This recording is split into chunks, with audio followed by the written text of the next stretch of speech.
нула до целосна грижа за вашата кожа во ординација Дермаплус.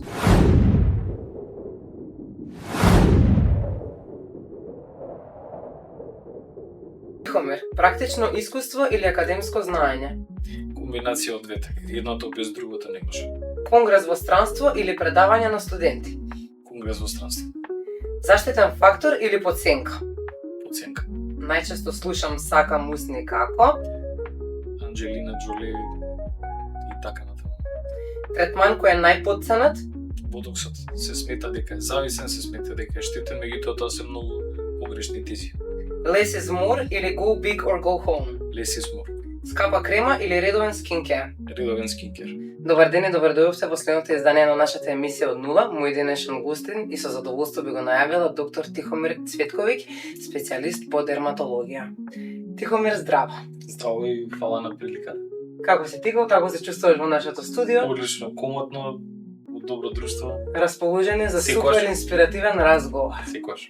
Тихо, ајде малку за тебе, ќе зборуваме и за твојата професија, но кој е Тихомир, како би се опишал себе си во 3 збора, може би за твоето детство, да не споделиш малку за твојата личност. Тихомир Цветковиќ од Скопје, 35 години. Центарско дете, растен цел живот таму, на улица Малски во тие убави години пред да дојат ерите на TikTok и на социјални мрежи, каде што се градеа пријателствата, другарствата и така натаму. Едно за нешто знам од сигурно, од дете кога бев знаев што ќе бидам понатаму во животот. Може не знам како ќе стигнам до таму, но дефинитивно знаев што ќе бидам. Многу мина ќе речат од страна па добро, нормално, родителите, фамилијата од страна не. Напротив, сите членови, да не речем од моето семејство, знаејќи го патот на дете како би одела медицината и колку време бара и труд, реко не. Не, одбери си кариера која што ќе биде пократка, денеска е модерно време, барем тебе ти се може, имаш компјутери, имаш се што, да, значи буквално опциите ти се многу, зашто? Не знам, желба. Тоа е љубов од детство. Тоа е љубов од детство, да. И така секогаш имав афинитет према тие природни науки, секогаш ми беа интересни. И едноставно тоа беше тоа. Рано, тој момент рано го завршив во животот. Се разбира, човек не би бил човек ако нема и никои други интереси на страна и се. Хобиња, се разбира, нели, сакам и да шетам и тоа е исто еден момент, па со сопругата користиме прилики кога можеме. Така да, многу нормално, многу обично, да речам, безгрижно детство и адолесценција, фала Богу.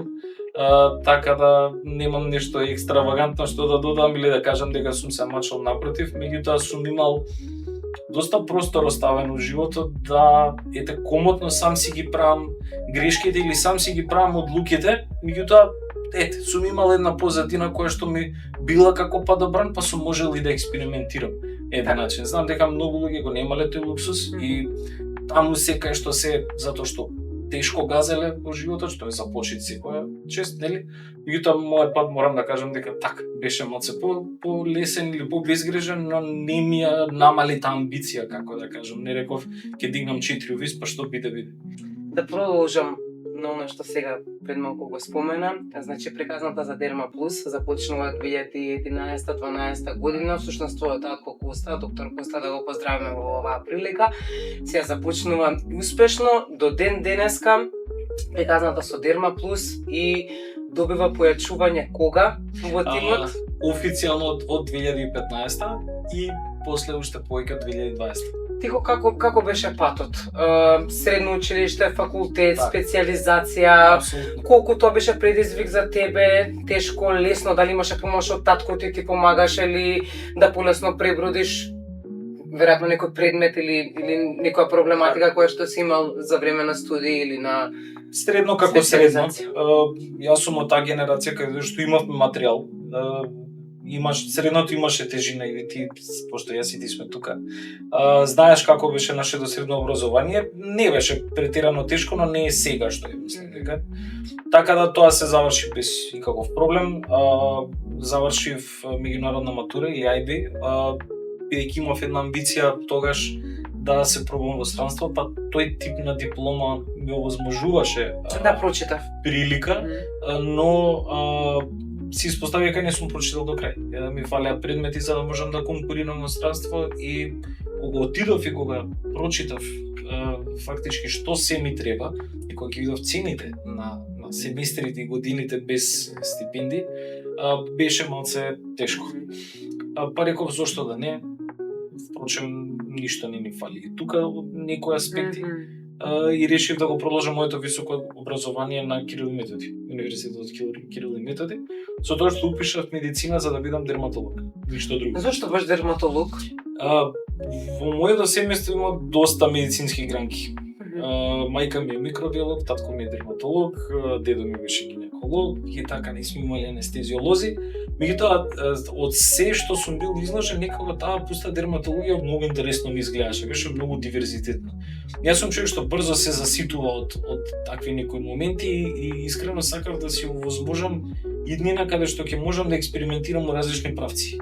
Дерматологијата тоа ми го дозволува, бидејќи има дел кој што е за вени, дел кој што е за карциноми, тумори, естетски дел, дел за болести, дел педијатриски, значи буквално е опширна и буквално се што можеш да работиш со незе. Така да реков, да, тоа е тоа ќе биде тоа.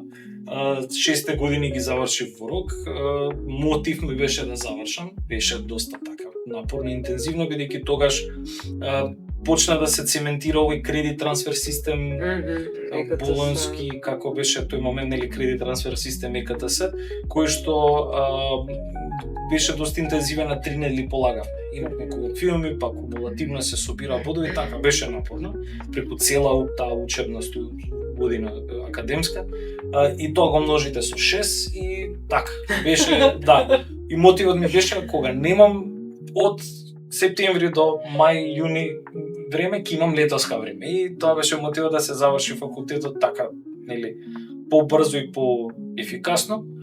И после тоа имав таа среќа да истата година кога дипломирав во 2015 се отвори конкурс за специјализација по дерматологија во приватна квота. Имаше колеги и колешки кои што конкурира од други институции во една државна специјализација, меѓутоа јас бидејќи немав, си аплицирав како приватен специјализант. И таа приказна траеше до 2021 година, го фатив и ковидот, и тоа беше така еден неубав момент за нас, бидејќи се затвори амбулантите. Во оној момент кога ти треба најмногу пракса, амбулантите беа затворени, ние бевме оставени на само книга. 2020-2021 беше така, 2020-2021 и јас. Меѓутоа тука пред крајот веќе беше тој момент каде она што го спомнав во оние брзи прашања на почеток кога ме прашавте дали искуство или книга, баланс од двете. Не може човек да стане специјалист по било кој смер од дерматологија со само книги или само пракса. Едното го надополнува другото.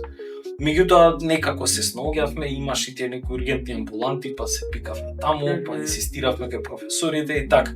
Значи гледавме да не биде теоријата која што неизбежна, книгите се неизбежни, да имаме една пракса, бидејќи дерматологија генерално значи многу пракса. Многу пракса. Да, не е само прочита и види слика, аха, го тоа знам. Многу има и детективска работа, анамнезата треба обширно да се земе, секоја промена личи на секоја друга, нијанси се во прашања, тоа само окото може да ти го запази преку работа, не може преку YouTube или преку ChatGPT или преку што и да е.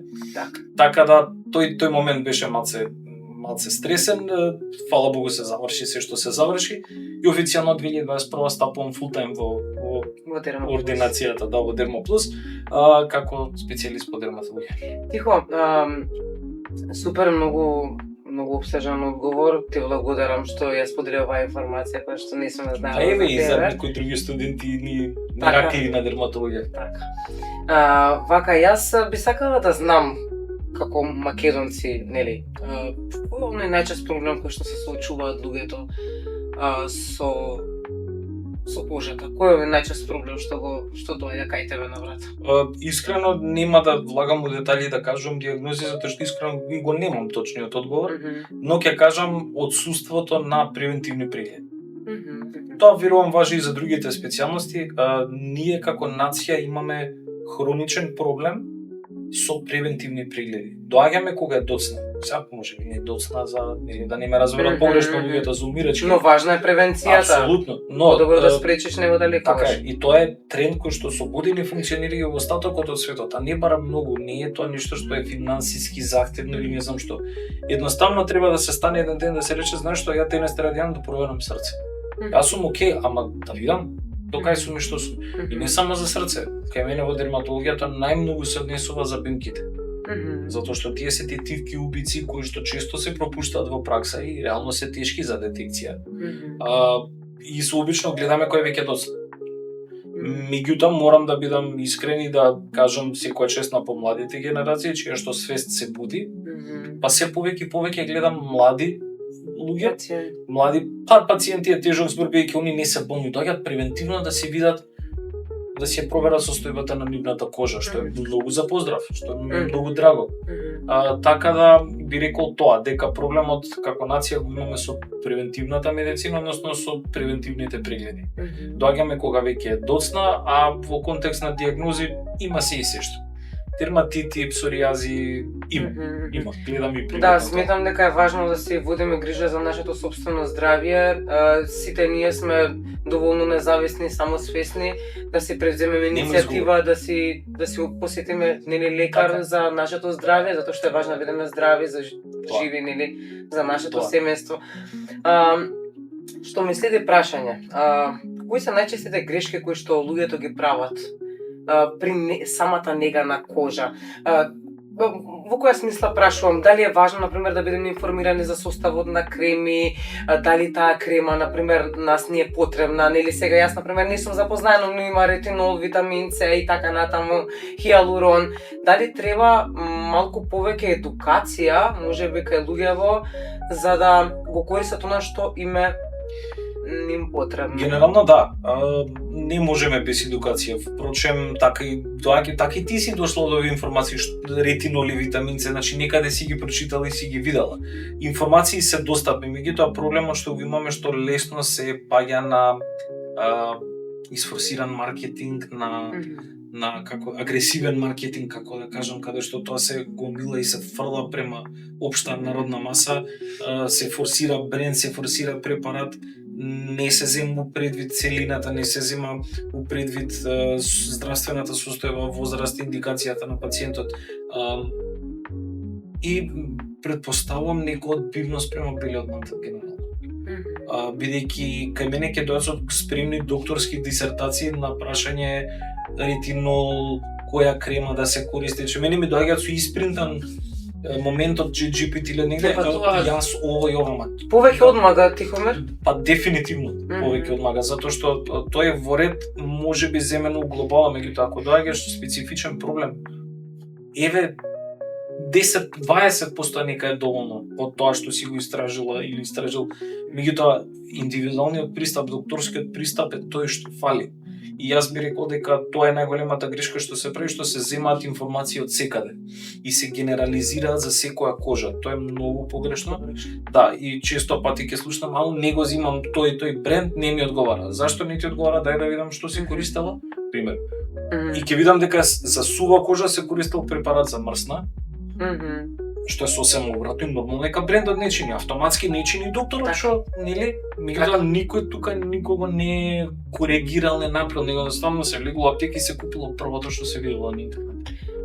Што е она што, еве, супер ова што го сподели, да навистина сметам дека треба да се крене свеста кај сите нас, кај млади, стари. Затоа ние тука да едуцираме, плюс не сме само за болести. Имате ли таков контент на социјалните мрежи?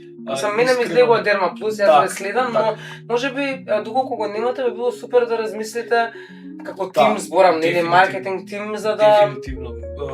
Сме размислувале, сме имале некои обиди, но во пишана форма, не вака интерактивни, но можеби треба да се размисли и за тој момент. Дефинитивно, затоа што фали, приметувам дека фали општа едукација, а генерално не има доста дерматолози. Така. Секој па малце да помогне, мислам дека многу поинакви би биле работи. Тиво, што е нешто те мотивира да се надградуваш професионално? Јас ве следам многу одамна, вие и посетувате и конгреси во различни држави, заедно со доктор Коста, што е оно што те мотивира, зошто сакаш да движиш напред? Мене ми е, како тоа да го преточам реченица, предизвикот за нешто ново. Јас сакам кога има ново, сакам кога е фреш. Монотонност и стагнација малце ми сметаат. И сакам да видам што е ново, затоа што верувам дека се што е ново и е поефикасно и е подобро, можеби подобро е пред груп збор, но е поефикасно, побезбедно, побезболно.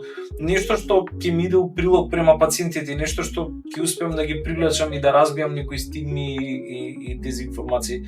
Така да тоа новото интересно е да се прати колку светот оди напред, колку напредува медицината, медицинската технологија, па и дерматологијата.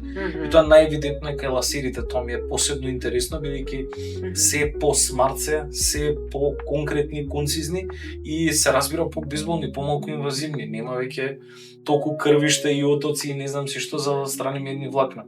Нели, или за страни медни капилари. И има оваа услуга во Дерма Плюс. Апсолутно, да. Ги нудиме сите овие услуги и сме up to date со технологијата.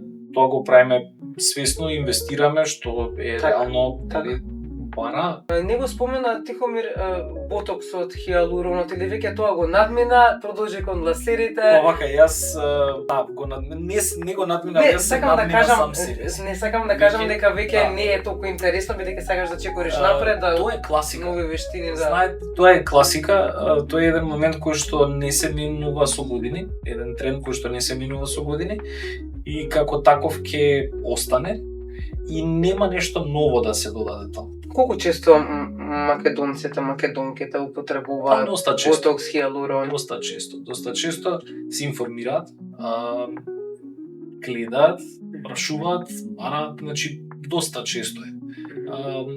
Фала му на Бога, не се ни некои цифри, па е доста и достатно.